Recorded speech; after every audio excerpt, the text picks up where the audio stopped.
Inaresto ng mga operatiba ng Quezon City District Anti-Cybercrime Team ang isang 33 anyos na babae walang trabaho at residente ng San Jose del Monte, Bulacan matapos itong maaktuhang nagbebenta ng financial account sa halagang 5,000 piso.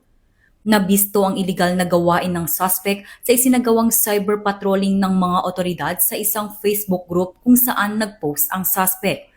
Dito na nagsimulang makipag-ugnayan at makipagkasundo ang mga otoridad sa suspect para sa isang meet-up sa Cubao, Quezon City. Agad siyang inaresto matapos ma-verify na aktibo at gumagana ang ibinebentang financial account. Ang suspect ay nahaharap ngayon sa paglabag sa Anti-Financial Accounts Coming Act o AFASA.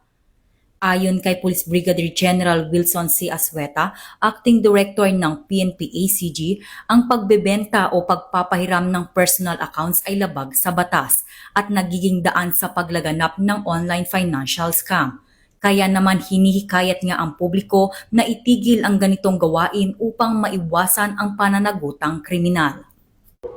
Mula dito sa Campo Crame, ako ang inyong PNN correspondent, Patrolwoman Mary Grace Artizuela, nagbabalita para sa Police News Network, alagad ng batas, taga-taguyod ng Balitang Pulis.